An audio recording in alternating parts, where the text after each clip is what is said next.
ਰੋਜ਼ਾਨਾ ਲੋਕਨਾਥ ਟੀਵੀ ਦਾ special programme ਖਬਰ ਸਵੇਰ ਦੇਖ ਰਹੇ ਹੋ ਤੁਸੀਂ। ਮੈਂ ਹਾਂ ਸੁਖਵਿੰਦਰ ਸਿੰਘ ਸਿੱਧੂ।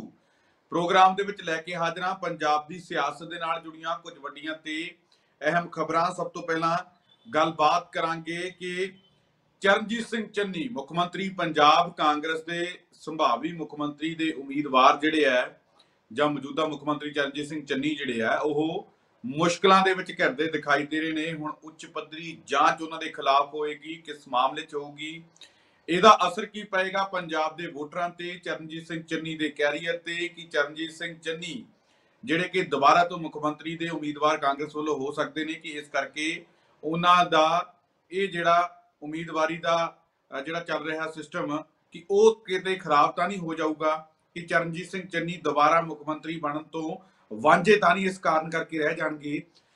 ਇਸ ਤੇ ਗੱਲਬਾਤ ਕਰਾਂਗੇ। ਨਾਲ ਹੀ ਨਾਲ ਗੱਲਬਾਤ ਕਰਾਂਗੇ ਕਿ ਮੁੱਖ ਮੰਤਰੀ ਚਿਹਰੇ ਨੂੰ ਲੈ ਕੇ ਇੱਕ ਵਾਰ ਫਿਰ ਤੋਂ ਨਵਜੋਤ ਸਿੰਘ ਸਿੱਧੂ ਦਾ ਵੱਡਾ ਬਿਆਨ ਆਇਆ। ਨਵਜੋਤ ਸਿੰਘ ਸਿੱਧੂ ਕੀ ਕਹਿੰਦੇ ਨੇ, ਕੀ ਕੁਝ ਗੱਲਬਾਤ ਹੋਰ ਨਵਜੋਤ ਸਿੰਘ ਸਿੱਧੂ ਨੇ ਕੀਤੀ ਹੈ, ਉਸ ਤੇ ਗੱਲਬਾਤ ਕਰਾਂਗੇ। ਗੱਲਬਾਤ ਕਰਨ ਦੇ ਲਈ ਮੇਰੇ ਨਾਲ ਮੌਜੂਦ ਨੇ ਡਾਕਟਰ ਭੀਮਿੰਦਰ ਸਿੰਘ ਜੀ। ਸਭ ਤੋਂ ਪਹਿਲਾਂ ਸਵਾਗਤ ਕਰਾਂਗੇ ਡਾਕਟਰ ਸਾਹਿਬ, ਸਵਾਗਤ ਹੈ ਪ੍ਰੋਗਰਾਮ ਵਿੱਚ। बहुत बहुत शुक्रिया, मेहरबानी, धन्यवाद सुखविंदर जी। ਡਾਕਟਰ ਸਾਹਿਬ ਕਿਵੇਂ ਦੇਖਦੇ ਹੋ ਕਿ ਫਿਰ ਤੋਂ ਰੌਲਾ ਪੈ ਗਿਆ ਚਰਨਜੀਤ ਸਿੰਘ ਚੰਨੀ ਦੇ ਰੇਤ ਮਾਈਨਿੰਗ ਨੂੰ ਲੈ ਕੇ, ਜਿਹੜਾ ਉੱਚ ਪੱਧਰੀ ਜਾਂਚ ਉਹਨਾਂ ਦੇ ਖਿਲਾਫ ਕੀਤੀ ਜਾ ਰਹੀ ਹੈ, ਕਿਵੇਂ ਦੇਖਦੇ ਹੋ? ਕਿੰਨੀ ਕੁ ਮੁਸ਼ਕਲ ਚਰਨਜੀਤ ਸਿੰਘ ਚੰਨੀ ਦੇ ਲਈ? सुखविंदर जी, क्योंकि इस वेले चोणां दा दौर चल रहा है और दोष प्रति दोष एक पार्टी दूजी पार्टी दे उत्ते मड़ रही है। ਆਪਾਂ ਸਾਰੇ ਜਾਣਦੇ ਹਾਂ ਕਿ ਪਿਛਲੇ ਦਿਨਾਂ ਦੇ ਵਿੱਚ ਚਾਹੇ ਉਹ ਅਕਾਲੀ ਦਲ ਹੋਵੇ ਚਾਹੇ ਆਮ ਆਦਮੀ ਪਾਰਟੀ ਹੋਵੇ, ਉਹਨਾਂ ਸਾਰਿਆਂ ਨੇ ਕਿਹਾ ਕਿ ਚੰਨੀ ਸਾਹਿਬ ਜਿਹੜੇ ਨੇ ਉਹ ਲਗਾਤਾਰ ਰੇਤੇ ਦਾ ਜਿਹੜਾ ਹੈਗਾ ਗੈਰ ਕਾਨੂੰਨੀ ਧੰਦਾ ਕਰਦੇ ਨਜ਼ਰ ਆ ਰਹੇ ਨੇ। ਚਾਹੇ ਤੁਸੀਂ ਸੁਖਬੀਰ ਬਾਦਲ ਹੋਰਾਂ ਦੇ ਪਿਛਲੇ ਲੰਬੇ ਸਮੇਂ ਤੋਂ ਉਹਨਾਂ ਦੇ ਬਿਆਨ ਦੇਖ ਲਓ, ਔਰ ਇਸੇ ਤਰ੍ਹਾਂ ਆਮ ਆਦਮੀ ਪਾਰਟੀ ਖਾਸ ਤੌਰ ਤੇ ਰਾਘਵ ਚੱਡਾ ਜੀ ਨੇ ਤਾਂ ਬਕਾਇਦਾ ਤੌਰ ਤੇ ਉਹ ਸਟਿੰਗ ਆਪਰੇਸ਼ਨ ਵੀ ਕੀਤਾ ਸੀਗਾ। ਉੱਥੇ ਜਾ ਕੇ ਉਹਨਾਂ ਖੱਡਾਂ ਦੇ ਉੱਤੇ ਜਾ ਕੇ ਲੋਕਾਂ ਨੂੰ ਦਿਖਾਇਆ ਸੀਗਾ, ਵੀਡੀਓ ਵਾਇਰਲ ਹੋਈ ਸੀ ਕਿ ਚੰਨੀ ਸਾਹਿਬ ਦੇ ਇਲਾਕੇ ਦੇ ਵਿੱਚ ਨਜਾਇਜ਼ ਮਾਈਨਿੰਗ ਜਿਹੜੀ ਹੈਗੀ ਹੈ ਚੱਲ ਰਹੀ ਹੈ। ਔਰ ਉਸ ਤੋਂ ਬਾਅਦ ਆਪਾਂ ਨੇ ਦੇਖਿਆ ਕਿ ਈਡੀ ਵੱਲੋਂ ਬਕਾਇਦਾ ਤੌਰ ਤੇ ਛਾਪੇ ਮਾਰੇ ਗਏ ਔਰ ਉਹ ਛਾਪੇ ਮਾਰਨ ਦਾ ਨਤੀਜਾ ਇਹ ਨਿਕਲਿਆ ਕਿ ਚੰਨੀ ਸਾਹਿਬ ਦੇ ਰਿਸ਼ਤੇਦਾਰਾਂ ਕੋਲੋਂ, ਬਹੁਤ ਨੇੜਲੇ ਰਿਸ਼ਤੇਦਾਰਾਂ ਕੋਲੋਂ ਖਾਸ ਤੌਰ ਤੇ ਆਪਾਂ ਕਹਿ ਸਕਦੇ ਹਾਂ ਕਿ ਉਹਨਾਂ ਨੇ ਕਰੋੜਾਂ ਰੁਪਈਆ ਹਾਸਲ ਕੀਤਾ ਔਰ ਉਹ ਜਿਹੜਾ ਹੈਗਾ ਹੋਰ ਵੀ ਬੜਾ ਕੁਝ ਉਹਨਾਂ ਤੋਂ ਹਾਸਲ ਹੋਇਆ ਔਰ ਵਾਇਰਲ ਹੋਇਆ ਉਸ ਵੇਲੇ। ਔਰ ਉਸ ਨੂੰ ਲੈ ਕੇ ਆਮ ਆਦਮੀ ਪਾਰਟੀ ਨੇ ਰਾਜਪਾਲ ਨੂੰ ਇੱਕ ਮੰਗ ਪੱਤਰ ਦਿੱਤਾ ਔਰ ਉਸ ਮੰਗ ਪੱਤਰ ਦੇ ਵਿੱਚ ਇਹੀ ਲਿਖਿਆ ਗਿਆ ਕਿ ਇਹ ਜਿਹੜੀ ਜਾਂਚ ਹੈ ਇਸ ਦੀ ਜਾਂਚ ਹੋਣੀ ਚਾਹੀਦੀ ਹੈ, ਇਹਦੇ ਬਾਰੇ ਬਕਾਇਦਾ ਤੌਰ ਤੇ ਕਾਨੂੰਨ ਦੇ ਹਿਸਾਬ ਨਾਲ ਕਾਰਵਾਈ ਹੋਣੀ ਚਾਹੀਦੀ ਹੈ। ਔਰ ਉਸ ਚੀਜ਼ ਨੂੰ ਮੰਨਦਿਆਂ ਰਾਜਪਾਲ ਨੇ ਉਹ ਸਾਰੀਆਂ ਚੀਜ਼ਾਂ ਜਿਹੜੀਆਂ ਨੇ ਇੱਕ ਉੱਚ ਪੱਧਰੀ ਜਾਂਚ ਕਮੇਟੀ ਜਿਹੜੀ ਹੈਗੀ ਹੈ ਬਣਾ ਦਿੱਤੀ ਗਈ ਹੈ ਔਰ ਡੀਜੀਪੀ ਦੀ ਡਿਊਟੀ ਲਗਾਈ ਗਈ ਹੈ ਔਰ ਡੀਜੀਪੀ ਨੂੰ ਬਕਾਇਦਾ ਤੌਰ ਤੇ ਹੁਕਮ ਜਾਰੀ ਕੀਤੇ ਨੇ ਕਿ ਇਹ ਸਾਰੀਆਂ ਚੀਜ਼ਾਂ ਜਿਹੜੀਆਂ ਨੇ ਇਹਦੀ ਤਹਿਕੀਕਾਤ ਹੋਵੇ। ਸੋ ਹੁਣ ਸਵਾਲ ਪੈਦਾ ਹੁੰਦਾ ਕਿ ਇਹ ਜਿਹੜਾ ਮਸਲਾ ਹੈ ਕੀ ਇਹ ਰਾਜਨੀਤਿਕ ਹੈ ਜਾਂ ਸੱਚੀ ਮੁੱਚੀ ਇਹ ਸਾਰੀਆਂ ਚੀਜ਼ਾਂ ਬਕਾਇਦਾ ਤੌਰ ਤੇ ਵਾਪਰੀਆਂ ਨੇ। ਹੁਣ ਇਸ ਨੂੰ ਦੇਖਣਾ ਹੋਵੇਗਾ। ਹੁਣ ਜਿਹੜੀਆਂ ਵਿਰੋਧੀ ਪਾਰਟੀਆਂ ਨੇ ਉਹ ਇਹ ਕਹਿ ਰਹੀਆਂ ਨੇ ਕਿ ਇਹ ਸਾਰੀਆਂ ਚੀਜ਼ਾਂ ਜਿਹੜੀਆਂ ਨੇ ਪਿਛਲੇ ਲੰਮੇ ਸਮੇਂ ਤੋਂ ਵਾਪਰ ਰਹੀਆਂ ਸੀਗੀਆਂ, ਯਾਨੀ ਕਿ ਜਿਹੜੀ ਨਜਾਇਜ਼ ਮਾਈਨਿੰਗ ਹੈ ਉਸ ਇਲਾਕੇ ਦੇ ਵਿੱਚ ਜਾਂ ਪੂਰੇ ਪੰਜਾਬ ਦੇ ਵਿੱਚ ਲਗਾਤਾਰ ਹੋ ਰਹੀ ਸੀਗੀ। ਔਰ ਚੰਨੀ ਸਾਹਿਬ ਨੇ ਇੱਕ ਗੱਲ ਇਹ ਵੀ ਕਹੀ ਸੀਗੀ ਕਿ ਮੈਂ ਹੁਣ 5.5 ਰੁਪਏ ਰੇਟ ਕਰ ਦਿਆਂਗਾ ਰੇਤ ਦਾ। ਤੁਹਾਨੂੰ ਯਾਦ ਹੋਏਗਾ ਬਕਾਇਦਾ ਤੌਰ ਤੇ ਉਹਨਾਂ ਨੇ ਬੜਾ ਕ੍ਰੈਡਿਟ ਵੀ ਲਿਆ ਸੀਗਾ, ਪਰ ਜਿਹੜਾ ਜ਼ਮੀਨੀ ਪੱਧਰ ਤੇ ਰੇਤੇ ਦੇ ਰੇਟ ਸੀਗੇ ਆਪਾਂ ਸਾਰੇ ਜਾਣਦੇ ਹਾਂ ਉਹ ਘਟੇ ਨਹੀਂ ਸੀਗੇ, ਲਗਭਗ ਉੱਥੇ ਹੀ ਰਹੇ ਨੇ। ਔਰ ਇਹਦੇ ਕਰਕੇ ਨਵਜੋਤ ਸਿੰਘ ਸਿੱਧੂ ਨੇ ਵੀ ਬੜੀ ਵਾਰ ਮੀਡੀਆ ਦੇ ਵਿੱਚ ਆ ਕੇ ਇਸ ਗੱਲ ਨੂੰ ਐਕਸਪੋਜ਼ ਕੀਤਾ ਸੀਗਾ ਕਿ ਰੇਤੇ ਦੇ ਰੇਟ ਜਿਹੜੇ ਨੇ ਹਜੇ ਤੱਕ ਨਹੀਂ ਘਟੇ। ਸੋ ਕਹਿਣ ਦਾ ਮਤਲਬ ਹੈ ਕਿ ਮਾਮਲਾ ਇਹ ਜਿਹੜਾ ਗੰਭੀਰ ਹੈ।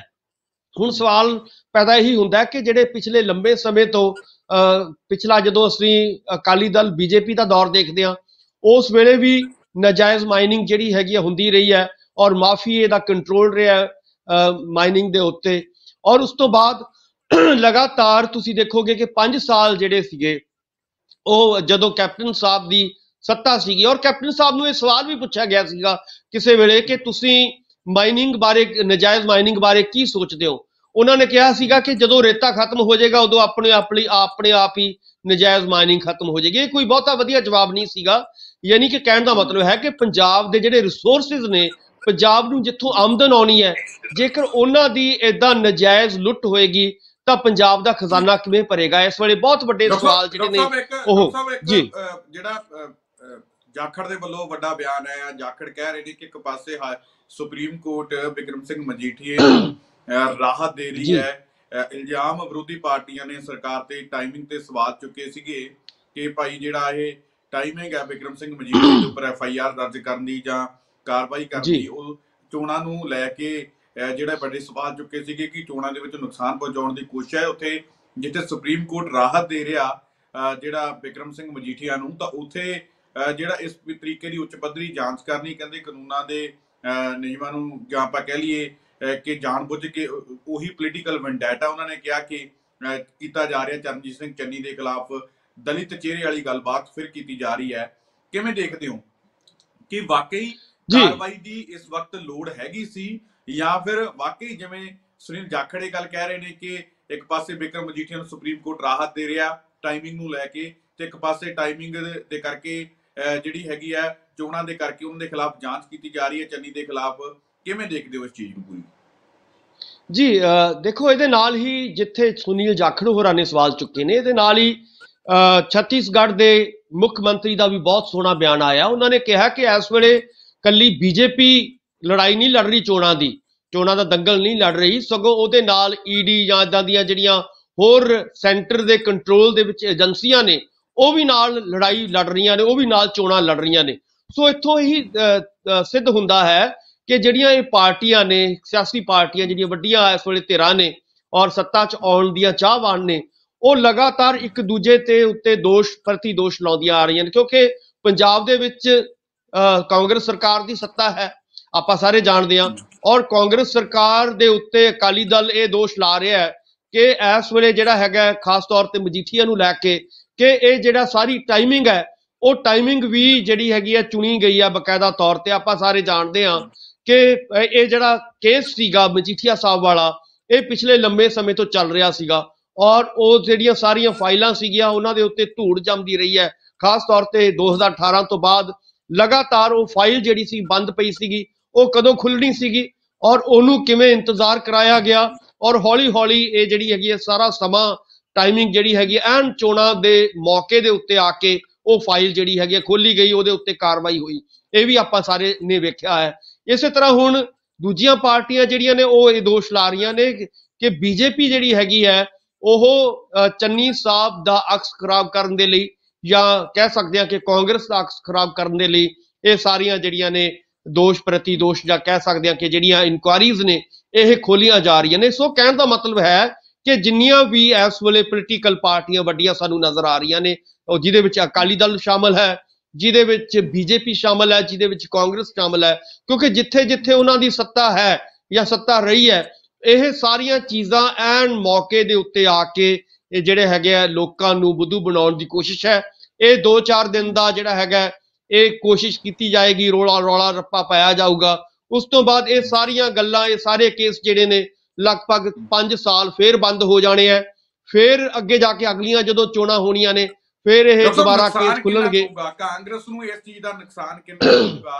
ਤੇ ਦੂਜੇ ਪਾਸੇ ਚਰਨਜੀਤ ਸਿੰਘ ਚੰਨੀ ਜਿਹੜੇ ਕਿ ਇਸ ਹੋੜ ਦੇ ਵਿੱਚ ਲੱਗੇ ਹੋਏ ਆ ਕਿ ਮੈਨੂੰ ਹੀ ਦੁਬਾਰਾ ਮੁੱਖ ਮੰਤਰੀ ਦਾ ਚਿਹਰਾ ਐਲਾਨਿਆ ਜਾਵੇ, ਕਿ ਇਸ ਦੇ ਵਿੱਚ ਵੀ ਅੜਿੱਕਾ ਇਹ ਜਾਂਚ ਜਿਹੜੀ ਆ ਬਣ ਸਕਦੀ ਹੈ? ਕਿਉਂਕਿ ਲੋਕਾਂ ਦੇ ਵਿੱਚ ਜਦੋਂ ਇਹ ਗੱਲ ਜਾਊਗੀ ਕਿ ਜਾਂਚ ਚੱਲ ਰਹੀ ਹੈ, ਕਿਤੇ ਨਾ ਕਿਤੇ ਵਿਰੋਧੀ ਵੀ ਇਸ ਚੀਜ਼ ਨੂੰ ਜ਼ਿਆਦਾ ਉਛਾਲਣਗੇ, ਤੇ ਜੇ ਵਿਰੋਧੀਆਂ ਦੇ ਵਿੱਚ ਜ਼ਿਆਦਾ ਉਛਾਲੇਗੀ, ਲੋਕਾਂ ਦੇ ਵਿੱਚ ਜਾਊਗੀ, ਤਾਂ ਕਿਤੇ ਮੁੱਖ ਮੰਤਰੀ ਦਾ ਚਿਹਰਾ ਐਲਾਨਣ ਤੱਕ ਕਿਤੇ ਇਹਨਾਂ ਦਾ ਕੋਈ ਨੁਕਸਾਨ ਤਾਂ ਨਹੀਂ ਹੋ ਜਾਊਗਾ ਕਿ ਪਾਰਟੀ ਐਂ ਤਾਂ ਨਹੀਂ ਸੋਚ ਲੂ ਕਿ ਭਾਈ ਬਦਨਾਮ ਚਿਹਰਾ ਹੈ, ਕਿਤੇ ਬਦਨਾਮੀ ਹੋ ਗਈ ਹੈ। ਤੇ ਕਿਤੇ ਜੇ ਵਾਕਈ ਇਸ ਦੇ ਬਾਵਜੂਦ ਵੀ ਐਲਾਨ ਦਿੰਦੀ ਹੈ ਕਾਂਗਰਸ ਹਾਈਕਮਾਨ, ਕਿਤੇ ਅੱਗੇ ਜਾ ਕੇ ਚੋਣਾਂ ਦੇ ਵਿੱਚ ਨੁਕਸਾਨ ਤਾਂ ਨਹੀਂ ਹੋ ਜਾਊਗਾ ਕਿ ਲੋਕ ਸੋਚਣਗੇ ਕਿ ਭਾਈ ਅਜਿਹਾ ਚਿਹਰਾ ਅੱਗੇ ਕਰਤਾ?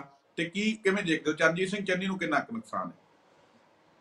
ਸੁਖਵਿੰਦਰ ਜੀ, ਕਿਉਂਕਿ ਇਹ ਜਿਹੜਾ ਯੁੱਗ ਹੈ ਜਿਹਨੂੰ ਅਸੀਂ 21ਵੀਂ ਸਦੀ ਦਾ ਯੁੱਗ ਕਹਿੰਦੇ ਹਾਂ ਔਰ ਇਹਨੂੰ ਅਸੀਂ ਮੀਡੀਆ ਦਾ ਯੁੱਗ ਕਹਿੰਦੇ ਹਾਂ, ਔਰ ਇਹਦੇ ਵਿੱਚ ਮੀਡੀਆ ਜਾਂ ਖਾਸ ਤੌਰ ਤੇ ਜਿਹੜਾ ਸੋਸ਼ਲ ਮੀਡੀਆ ਹੈ ਉਹ ਇੱਕ ਬਹੁਤ ਇੰਪੋਰਟੈਂਟ ਰੋਲ ਅਦਾ ਕਰ ਰਿਹਾ ਹੈ। ਇਸ ਵੇਲੇ ਤੁਸੀਂ ਦੇਖਿਆ ਹੋਵੇਗਾ ਕਿ ਜਿੰਨਾ ਵੀ ਪ੍ਰਚਾਰ ਚੱਲ ਰਿਹਾ ਹੈ ਉਹ ਸੜਕਾਂ ਤੇ ਤੁਹਾਨੂੰ ਘੱਟ ਦਿਖਾਈ ਦੇਵੇਗਾ ਔਰ ਸੋਸ਼ਲ ਮੀਡੀਆ ਦੇ ਉੱਤੇ ਜ਼ਿਆਦਾ ਦਿਖਾਈ ਦੇਵੇਗਾ। ਔਰ ਇਹੀ ਗੱਲ ਜਿਹੜੀ ਹੈਗੀ ਆ, ਚੋਣ ਕਮਿਸ਼ਨ ਨੇ ਵੀ ਇਹੀ ਗੱਲ ਕਹੀ ਹੈ ਕਿ ਭਾਈ ਤੁਸੀਂ ਹੁਣ ਸੋਸ਼ਲ ਮੀਡੀਆ ਨੂੰ ਵਰਤੋ। ਔਰ ਪਿਛਲੇ ਦਿਨਾਂ ਦੇ ਵਿੱਚ ਜਦੋਂ ਰਾਹੁਲ ਜੀ ਆਏ ਸੀਗੇ ਤਾਂ ਉਹਨਾਂ ਨੇ ਜਿਹੜੀ ਵੱਡੀ ਰੈਲੀ ਕੀਤੀ ਸੀਗੀ ਉਹ ਮੀਡੀਆ ਦੇ ਰਾਹੀਂ ਹੀ ਕੀਤੀ ਸੀਗੀ। ਉਹਦੇ ਵਿੱਚ ਬਹੁਤੇ ਬੰਦੇ ਇਕੱਠੇ ਨਹੀਂ ਸੀ ਹੋ ਸਕੇ ਕਿਉਂਕਿ ਉਹ ਹੋ ਨਹੀਂ ਸੀ ਸਕਣੇ ਉਸ ਵੇਲੇ। ਹੁਣ ਕੀ ਹੈ ਕਿ ਜੇਕਰ ਇਹ ਸਾਰੀਆਂ ਚੀਜ਼ਾਂ ਹੁੰਦੀਆਂ ਨੇ ਔਰ ਸੋਸ਼ਲ ਮੀਡੀਆ ਦੇ ਉੱਤੇ ਇਹ ਗੱਲ ਪ੍ਰਚਾਰੀ ਜਾਂਦੀ ਹੈ ਕਿ ਚੰਨੀ ਸਾਹਿਬ ਦਾ ਜਿਹੜਾ ਹੈਗਾ ਇਸ ਤਰ੍ਹਾਂ ਦਾ ਕੇਸ ਉਹਨਾਂ ਦੇ ਉੱਤੇ ਬਣਾਇਆ ਗਿਆ ਹੈ, ਔਰ ਪਿਛਲੇ ਦਿਨਾਂ ਦੇ ਵਿੱਚ ਜਦੋਂ ਉਹਨਾਂ ਦੇ ਰਿਸ਼ਤੇਦਾਰਾਂ ਕੋਲ ਕਰੋੜਾਂ ਰੁਪਇਆ ਫੜਿਆ ਗਿਆ ਸੀਗਾ ਔਰ ਉਹ ਵੀਡੀਓਜ਼ ਵਾਇਰਲ ਹੋਈਆਂ ਸੀਗੀਆਂ, ਉਹਦੇ ਕਰਕੇ ਵੀ ਇੱਕ ਵੱਡਾ ਨੁਕਸਾਨ ਆਪਾਂ ਕਹਿ ਸਕਦੇ ਹਾਂ ਕਿ ਚੰਨੀ ਸਾਹਿਬ ਦਾ ਉਸ ਵੇਲੇ ਹੋਇਆ ਸੀਗਾ। ਔਰ ਹੁਣ ਜੇਕਰ ਇਹ ਜਾਂਚ ਸ਼ੁਰੂ ਹੁੰਦੀ ਹੈ ਔਰ ਜਾਂਚ ਦੇ ਵਿੱਚ ਚੰਨੀ ਸਾਹਿਬ ਨੂੰ ਲਪੇਟਣ ਦੀ ਕੋਸ਼ਿਸ਼ ਕੀਤੀ ਜਾਏਗੀ ਤਾਂ ਲਾਜ਼ਮੀ ਤੌਰ ਤੇ ਇਹਦਾ ਨੁਕਸਾਨ, ਕਹਿਣ ਦਾ ਮਤਲਬ ਇਹੀ ਹੈ ਕਿ ਚੰਨੀ ਸਾਹਿਬ ਦਾ ਆਉਣ ਵਾਲੇ ਦਿਨਾਂ ਦੇ ਵਿੱਚ ਹੋ ਸਕਦਾ ਹੈ। ਔਰ ਹੁਣ ਕਿਉਂਕਿ ਐਨ ਪੀਕ ਤੇ ਹੈ ਸਮਾਂ, ਔਰ ਕਿਉਂਕਿ ਜਿਵੇਂ ਤੁਸੀਂ ਦੱਸਿਆ ਹੈ ਕਿ ਮੁੱਖ ਮੰਤਰੀ ਦਾ ਚਿਹਰਾ ਕਾਂਗਰਸ ਐਨ ਕਗਾਰ ਤੇ ਹੈ ਕਰਨ ਦੇ ਉੱਤੇ, ਸੋ ਜੇਕਰ ਇਹਦੇ ਵਿੱਚ ਕੋਈ ਰੁਕਾਵਟ ਪੈਂਦੀ ਹੈ, ਚੰਨੀ ਸਾਹਿਬ ਦਾ ਅਕਸ ਖਰਾਬ ਹੁੰਦਾ ਹੈ ਤਾਂ ਲਾਜ਼ਮੀ ਤੌਰ ਤੇ ਇਸ ਕੇਸ ਦਾ ਜਾਂ ਜਿਹੜਾ ਪਿਛਲੇ ਦਿਨਾਂ ਦੇ ਵਿੱਚ ਈਡੀ ਦੀਆਂ ਜਿਹੜੀਆਂ ਰੇਡਸ ਨੇ ਉਹਦੇ ਕਰਕੇ ਉਹਨਾਂ ਦਾ ਨੁਕਸਾਨ ਹੋਣ ਦੀਆਂ ਜ਼ਿਆਦਾ ਸੰਭਾਵਨਾਵਾਂ ਨਜ਼ਰ ਆ ਰਹੀਆਂ ਨੇ। ਸੋ ਚੰਨੀ ਸਾਹਿਬ ਕਿਉਂਕਿ ਜੇਕਰ ਉਹਨਾਂ ਨੂੰ ਲੱਗਦਾ ਹੈ ਕਿ ਹੁਣ ਉਹ ਇਸ ਕੇਸ ਤੋਂ ਬਚਣਾ ਹੈ ਤਾਂ ਲਾਜ਼ਮੀ ਤੌਰ ਤੇ ਉਹਨਾਂ ਨੂੰ ਲੋਕਾਂ ਦੇ ਵਿੱਚ ਜਾਣਾ ਪਏਗਾ, ਲੋਕਾਂ ਦੇ ਵਿੱਚ ਆ ਕੇ ਆਪਣੀ ਸਪਸ਼ਟੀਕਰਨ ਦੇਣਾ ਪਏਗਾ। ਪਰ ਜੇਕਰ ਕਿਤੇ ਨਾ ਕਿਤੇ ਉਹਨਾਂ ਦੀ ਇਨਵੋਲਵਮੈਂਟ ਹੈ, ਜਿਵੇਂ ਇਹ ਗੱਲਾਂ ਕੀਤੀਆਂ ਜਾ ਰਹੀਆਂ ਨੇ ਔਰ ਪਿਛਲੇ ਦਿਨਾਂ ਦੇ ਵਿੱਚ ਵੱਖ-ਵੱਖ ਜਿਹੜੀ ਸਿਆਸੀ ਧਿਰਾਂ ਨੇ, ਅਕਾਲੀ ਦਲ ਹੋਇਆ ਜਾਂ ਆਮ ਆਦਮੀ ਪਾਰਟੀ ਹੋਈ, ਜੇਕਰ ਉਹਨਾਂ ਦੇ ਉੱਤੇ ਦੋਸ਼ ਲੱਗਦੇ ਰਹੇ ਨੇ ਜਾਂ ਤਾਂ ਉਹ ਚੰਨੀ ਸਾਹਿਬ ਨੂੰ ਇਹਦੀ ਆ ਕੇ ਲੋਕਾਂ ਦੇ ਵਿੱਚ ਇਹਦੀ ਕਾਟ ਵੀ ਸੁਖਵਿੰਦਰ ਜੀ ਆਪਾਂ ਕਹਿ ਸਕਦੇ ਹਾਂ ਕਿ ਸੋਸ਼ਲ ਮੀਡੀਆ ਦੇ ਰਾਹੀਂ ਹੀ ਹੋ ਸਕਦੀ ਹੈ। ਉਹ ਤਾਂ ਹੀ ਹੋਏਗੀ ਕਿ ਜੇਕਰ ਚੰਨੀ ਸਾਹਿਬ ਨੂੰ ਇਹ ਸਾਰੀਆਂ ਗੱਲਾਂ ਦਾ ਸਪਸ਼ਟੀਕਰਨ ਕਰ ਦੇਣਾ ਪਏਗਾ ਔਰ ਇਹਦੇ ਬਾਰੇ ਆਪਣੀ ਗੱਲ ਜਿਹੜੀ ਹੈਗੀ ਲੋਕਾਂ 'ਚ ਰੱਖਣੀ ਪਏਗੀ। ਔਰ ਜਿਹੜੇ ਵੀ ਉਹਨਾਂ ਦੇ ਰਿਸ਼ਤੇਦਾਰ ਇਹਦੇ ਵਿੱਚ ਇਨਵੋਲਵ ਸੀਗੇ ਉਹਨਾਂ ਦੇ ਨਾਲ ਉਹਨਾਂ ਦਾ ਕੀ ਸੰਬੰਧ ਹੈ, ਕੀ ਨਹੀਂ ਹੈ, ਉਹ ਸਾਰਾ ਦੁੱਧ ਦਾ ਦੁੱਧ ਪਾਣੀ ਦਾ ਪਾਣੀ ਕਰਨਾ ਪਏਗਾ। ਨਹੀਂ ਤਾਂ ਫਿਰ ਮੈਂ ਕਹਾਂਗਾ ਕਿ ਸੋਸ਼ਲ ਮੀਡੀਆ ਕਰਕੇ, ਕਿਉਂਕਿ ਸੋਸ਼ਲ ਮੀਡੀਆ ਦਾ ਯੁੱਗ ਹੈ, ਉਹਦੇ ਕਰਕੇ ਇਹ ਸਾਰੀਆਂ ਚੀਜ਼ਾਂ ਚੰਨੀ ਸਾਹਿਬ ਨੂੰ ਹੋ ਸਕਦਾ ਹੈ ਕਿ ਆਉਣ ਵਾਲੇ ਦਿਨਾਂ ਦੇ ਵਿੱਚ ਉਹਨਾਂ ਦੇ ਕੈਰੀਅਰ ਦੇ ਉੱਤੇ ਵੱਡਾ ਨੁਕਸਾਨ ਉਹਨਾਂ ਨੂੰ ਸਹਿਣਾ ਪਵੇ। ਸੁਖਿੰਦਰ ਜੀ ਬਿਲਕੁਲ। ਅਗਲੀ ਖਬਰ ਤੇ ਜੇਕਰ ਆਪਾਂ ਗੱਲਬਾਤ ਕਰੀਏ, ਜਿੱਥੇ ਵਿਰੋਧੀ ਚਰਨਜੀਤ ਸਿੰਘ ਚੰਨੀ ਤੇ ਸਵਾਲ ਚੁੱਕ ਰਹੇ ਨੇ ਕਿ ਚਮਕੌਰ ਸਾਹਿਬ ਦੇ ਵਿੱਚ ਰੇਤ ਮਾਈਨਿੰਗ ਦੇ ਕਰਕੇ ਚਰਨਜੀਤ ਸਿੰਘ ਚੰਨੀ ਦੀ ਬੜੀ ਬਦਨਾਮੀ ਹੋ ਗਈ, ਤਾਂ ਇਸ ਕਰਕੇ ਚਮਕੌਰ ਸਾਹਿਬ ਦੇ ਨਾਲ ਭਦੌੜ ਸੀਟ ਤੋਂ ਚੋਣ ਜਿੱਤਣ ਦੇ ਲਈ ਜਾ ਰਹੇ ਨੇ, ਕਿਉਂਕਿ ਚਮਕੌਰ ਸਾਹਿਬ ਦੇ ਵਿੱਚ ਉਹਨਾਂ ਦੀ ਹਾਰ ਸੀ ਤੇ ਇਸ ਕਰਕੇ ਉਹਨਾਂ ਨੇ ਦੂਜੀ ਸੀਟ ਭਦੌੜ ਦੇ ਵਿੱਚ ਜਾ ਕੇ ਚੁਣੀ। ਇਹ ਉਹਨਾਂ ਦੇ ਵਿਰੋਧੀ ਕਹਿ ਰਹੇ ਨੇ ਕਿ ਚਰਨਜੀਤ ਸਿੰਘ ਚੰਨੀ ਹਾਰ ਤੋਂ ਬਚਣ ਲਈ ਚਮਕੌਰ ਸਾਹਿਬ ਤੋਂ ਭਦੌੜ ਜਾ ਕੇ ਵੀ ਚੋਣ ਲੜ ਰਹੇ ਨੇ।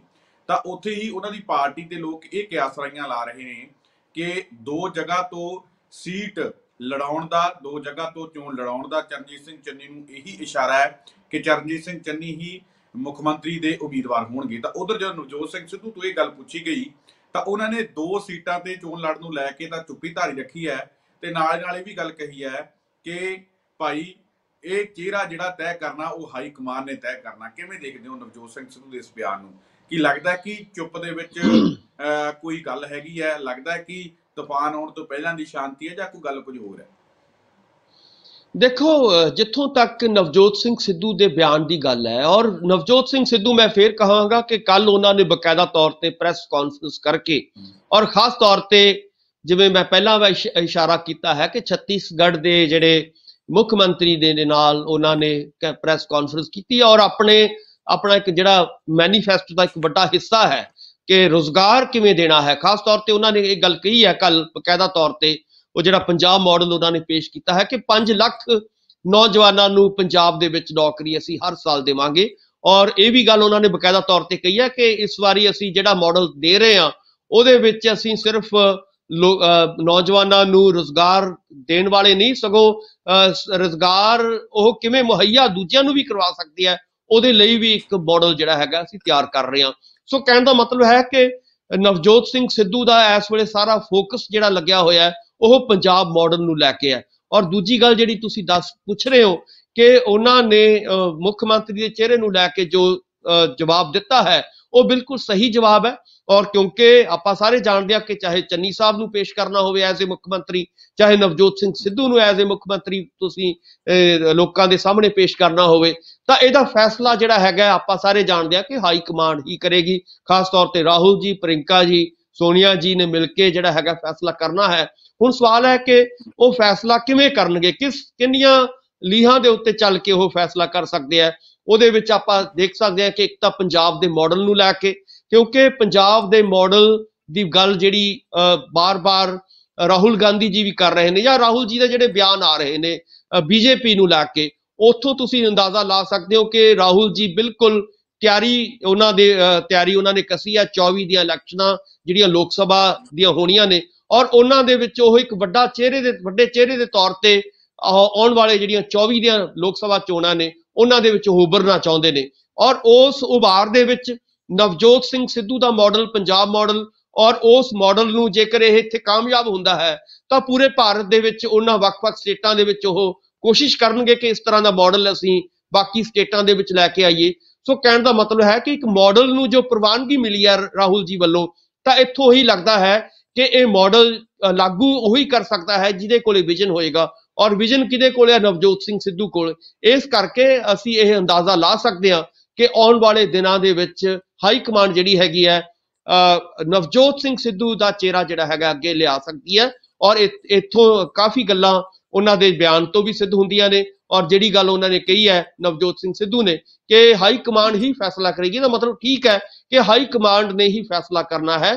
ਪਰ ਉਹ ਕਦੇ ਵੀ ਹਾਈ ਕਮਾਂਡ, ਮੈਨੂੰ ਨਹੀਂ ਲੱਗਦਾ ਕਿ ਨਵਜੋਤ ਸਿੰਘ ਸਿੱਧੂ ਦੇ ਮਾਡਲ ਨੂੰ ਛੱਡ ਕੇ ਜਾਂ ਮਾਡਲ ਦੇ ਉੱਤੇ ਆਪਾਂ ਕਹਿੰਦੇ ਕਿ ਮਿੱਟੀ ਪਾ ਕੇ ਕੋਈ ਨਵੀਂ ਗੱਲ ਕਰਨ ਦੀ ਕੋਸ਼ਿਸ਼ ਕਰੇਗੀ।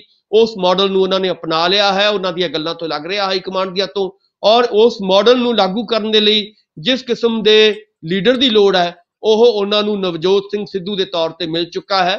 ਸੋ ਇਸ ਕਰਕੇ ਆਉਣ ਵਾਲੇ ਦਿਨਾਂ ਦੇ ਵਿੱਚ ਨਵਜੋਤ ਸਿੰਘ ਸਿੱਧੂ ਕਾਂਗਰਸ ਦੇ ਇੱਕ ਵੱਡੇ ਲੀਡਰ ਦੇ ਤੌਰ ਤੇ, ਖਾਸ ਤੌਰ ਤੇ ਪੰਜਾਬ ਦੇ ਜਾਂ ਉੱਤਰੀ ਭਾਰਤ ਦੇ ਵਿੱਚ ਤੁਸੀਂ ਦੇਖੋਗੇ ਕਿ ਇੱਕ ਵੱਡੇ ਲੀਡਰ ਦੇ ਤੌਰ ਤੇ ਉਹਨਾਂ ਨੂੰ ਉਭਾਰਨ ਦੀ ਕੋਸ਼ਿਸ਼ ਕੀਤੀ ਜਾਏਗੀ ਰਾਹੁਲ ਜੀ ਵੱਲੋਂ ਔਰ ਪ੍ਰਿੰਕਾ ਜੀ ਵੱਲੋਂ। ਔਰ ਕੁੱਲ ਮਿਲਾ ਕੇ ਕਹਿ ਸਕਦੇ ਹਾਂ ਕਿ ਹਾਈ ਕਮਾਂਡ ਜਿਹੜੀ ਕਹਿੰਦੇ ਨੇ ਕਾਂਗਰਸ ਦੀ ਹੈ ਉਹਦੇ ਵੱਲੋਂ ਆਪਾਂ ਜੀ ਪੁੱਛਣਾ ਚਾਹੂੰਗਾ ਕਿ ਜਿਸ ਤਰੀਕੇ ਦੇ ਨਾਲ ਚਰਨਜੀਤ ਸਿੰਘ ਚੰਨੀ ਤੇ ਰਿਸ਼ਤੇਦਾਰ ਦੇ ਉੱਪਰ ਇਲਜ਼ਾਮ ਲੱਗੇ, ਜਿਸ ਤਰੀਕੇ ਦੇ ਨਾਲ ਰੇਤ ਮਾਈਨਿੰਗ ਦੇ ਚਰਨਜੀਤ ਸਿੰਘ ਚੰਨੀ ਦੇ ਉੱਪਰ ਇਲਜ਼ਾਮ ਲੱਗੇ, ਜਿਸ ਤਰੀਕੇ ਦੇ ਨਾਲ ਚਰਨਜੀਤ ਸਿੰਘ ਚੰਨੀ ਦੇ ਖਿਲਾਫ ਉੱਚ ਪੱਧਰੀ ਜਾਂਚ ਬਿਠਾਈ ਗਈ, ਜਿਸ ਤਰੀਕੇ ਦੇ ਨਾਲ ਨਵਜੋਤ ਸਿੰਘ ਸਿੱਧੂ ਲਗਾਤਾਰ ਪਾਕ ਸਾਫ਼ ਚੱਲ ਰਹੇ ਨੇ, ਕੀ ਲੱਗਦਾ ਹੈ ਕਿ ਦੋਵਾਂ ਦੇ ਵਿੱਚ ਇਹ ਵੀ ਚੀਜ਼ ਦੇਖੀ ਜਾਊਗੀ ਕਿ ਕਿਹਦੇ ਖਿਲਾਫ ਕੀ ਹੈ ਤੇ ਕਿਹਦੇ ਹੱਕ 'ਚ ਕੀ ਹੈ, ਕਿ ਚਰਨਜੀਤ ਸਿੰਘ ਚੰਨੀ ਨੂੰ ਜਦੋਂ ਮੁੱਖ ਮੰਤਰੀ ਦਾ ਚਿਹਰਾ ਬਣਾਉਣ ਦੀ ਗੱਲ ਚੱਲੂਗੀ, ਹੁਣ ਅੱਜ ਭਲਕ ਜਿਹੜਾ ਐਲਾਨ ਹੋ ਸਕਦਾ ਹੈ, ਤਾਂ ਉਹਦੇ ਵਿੱਚ ਚਰਨਜੀਤ ਸਿੰਘ ਚੰਨੀ ਨੂੰ ਉੱਚ ਪੱਧਰੀ ਜਾਂਚ ਦੇ ਕਰਕੇ, ਰੇਤ ਮਾਈਨਿੰਗ ਦੇ ਕਰਕੇ, ਰਿਸ਼ਤੇਦਾਰ ਦੇ ਘਰੋਂ ਮਿਲੇ ਕਰੋੜਾਂ ਰੁਪਏ ਦੇ ਕਰਕੇ ਨੁਕਸਾਨ ਹੋ ਸਕਦਾ ਹੈ, ਤੇ ਉਧਰ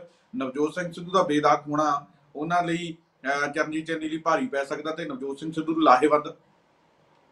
ਜੀ ਦੇਖੋ ਸੁਖਵਿੰਦਰ ਜੀ, ਕੱਲਾ ਇਹ ਨਹੀਂ ਹੈ ਕਿ ਚੰਨੀ ਸਾਹਿਬ ਦੇ ਉੱਤੇ ਬਕਾਇਦਾ ਤੌਰ ਤੇ ਜਿਹੜਾ ਈਡੀ ਨੇ ਛਾਪੇ ਮਾਰੇ ਜਾਂ ਉਹਨਾਂ ਦੇ ਰਿਸ਼ਤੇਦਾਰਾਂ ਤੋਂ ਪੈਸਾ ਫੜਿਆ, ਇਦਾਂ ਦੀਆਂ ਗੱਲਾਂ ਜਿਹੜੀਆਂ ਨੇ ਇਹ ਤਾਂ ਇੱਕ ਕਾਰਨ ਹੈਗੇ ਨੇ।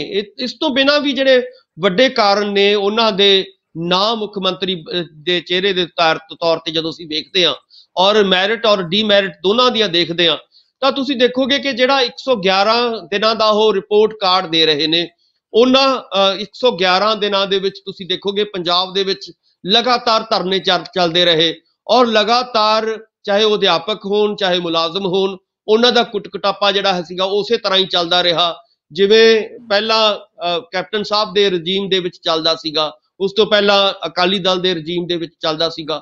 ਯਾਨੀ ਕਿ ਕੋਈ ਬਹੁਤਾ ਫਰਕ ਪੈਂਦਾ ਉਹਨਾਂ 111 ਦੇ ਦਿਨਾਂ ਦੇ ਵਿੱਚ ਨਜ਼ਰ ਨਹੀਂ ਆਇਆ।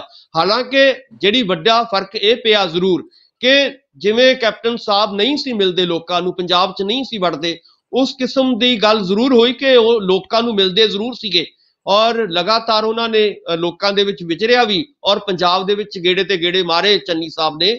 ਪਰ ਜਿੱਥੋਂ ਤੱਕ ਕੰਮਾਂ ਦਾ ਸਵਾਲ ਹੈ, ਜਿੱਥੋਂ ਤੱਕ ਵਾਅਦਿਆਂ ਦੀ ਪੂਰਤੀ ਦਾ ਸੰਬੰਧ ਹੈ, ਔਰ ਜਿਹੜੇ ਵਾਅਦੇ ਕੈਪਟਨ ਸਾਹਿਬ ਨੇ ਕੀਤੇ ਸੀਗੇ ਜਾਂ ਜਿਹੜੇ ਐਲਾਨ ਚੰਨੀ ਸਾਹਿਬ ਨੇ ਆਪਣੇ 111 ਦਿਨਾਂ ਦੇ ਕਾਰਜਕਾਲ ਦੌਰਾਨ ਕੀਤੇ, ਉਹ ਹਕੀਕੀ ਤੌਰ ਤੇ ਪੂਰੇ ਹੁੰਦੇ ਨਜ਼ਰ ਨਹੀਂ ਆਏ, ਜਿਹਦਾ ਗੁੱਸਾ ਪੰਜਾਬ ਦੇ ਲੋਕਾਂ ਦੇ ਵਿੱਚ ਸਿੱਧੇ ਜਾਂ ਸਿੱਧੇ ਤੌਰ ਤੇ ਤੁਹਾਨੂੰ ਇਹਨਾਂ ਚੋਣਾਂ ਦੇ ਵਿੱਚ ਵੇਖਣ ਨੂੰ ਮਿਲ ਸਕਦਾ ਹੈ।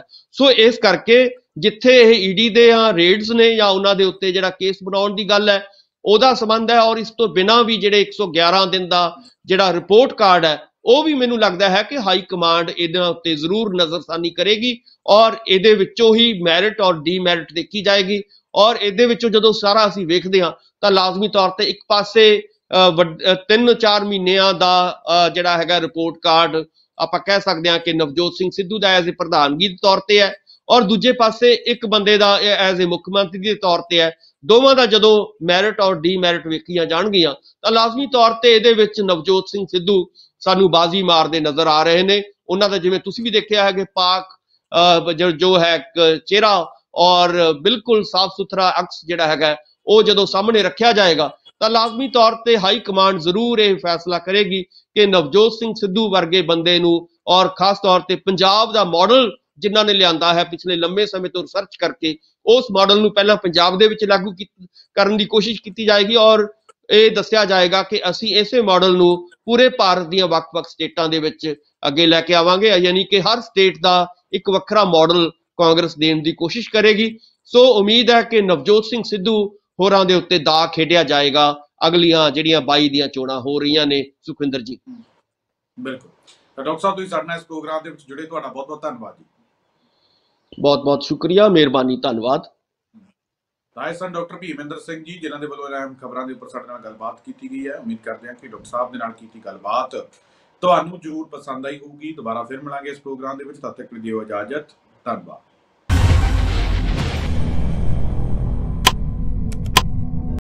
बिल्कुल सच ज्योतिषिक विद्या एक ਐਸਟ੍ਰੋਲੋਜਰ ਰੋਹਿਤ ਜੋਸ਼ੀ ਦਾ ਸਾਰੀ ਦੁਨੀਆ ਨੂੰ ਖੁੱਲਾ ਚੈਲੰਜ। ਕੀ ਤੁਸੀਂ ਜ਼ਿੰਦਗੀ ਦੇ ਕਿਸੇ ਵੀ ਸਮੱਸਿਆ ਤੋਂ ਪਰੇਸ਼ਾਨ ਹੋ? ਕੀ ਤੁਹਾਡੇ ਵਿਆਹ 'ਚ ਹੋ ਰਹੀ ਹੈ ਦੇਰੀ? ਕੀ ਤੁਸੀਂ ਸੰਤਾਨ ਸੁੱਖ ਤੋਂ ਵਾਂਝੇ ਹੋ? ਕੀ ਤੁਹਾਨੂੰ ਮਨਚਾਹਾ ਪਿਆਰ ਨਹੀਂ ਮਿਲ ਰਿਹਾ? ਕੀ ਤੁਸੀਂ ਲਗਾਉਣਾ ਚਾਹੁੰਦੇ ਲਾਟਰੀ ਦਾ ਸਹੀ ਨੰਬਰ? ਕੀ ਤੁਹਾਨੂੰ ਨੌਕਰੀ ਨਹੀਂ ਮਿਲ ਰਹੀ? ਕੀ ਤੁਹਾਡਾ ਵੀਜ਼ਾ ਨਹੀਂ ਲੱਗ ਰਿਹਾ? ਕੀ ਤੁਸੀਂ ਵਿਦੇਸ਼ 'ਚ ਪੱਕਾ ਹੋਣਾ ਚਾਹੁੰਦੇ ਹੋ? ਧਨ ਦੀ ਕਮੀ, ਬਿਮਾਰੀ ਤੋਂ ਪਰੇਸ਼ਾਨੀ, ਘਰ ਬੈਠੇ ਬਿਠਾਏ ਹੀ ਕੀਤਾ ਜਾਵੇਗਾ ਤੁਹਾਡੀਆਂ ਸਮੱਸਿਆਵਾਂ ਦਾ ਸਮਾਧਾਨ। ਫੀਸ ਕਮ ਹੋਣ ਤੋਂ ਬਾਅਦ ਇਹਨਾਂ ਸਾਰੀਆਂ ਸਮੱਸਿਆਵਾਂ ਦੇ ਪੱਕੇ ਹੱਲ ਲਈ ਇੱਕ ਵਾਰ ਜ਼ਰੂਰ ਐਸਟ੍ਰੋਲੋਜਰ ਰੋਹਿਤ ਜੋਸ਼ੀ ਜੋ ਕਰਦੇ ਨੇ ਫ੍ਰੀ ਸੇਵਾ, ਫ੍ਰੀ ਸਮਾਧਾਨ। 99 968 26 004।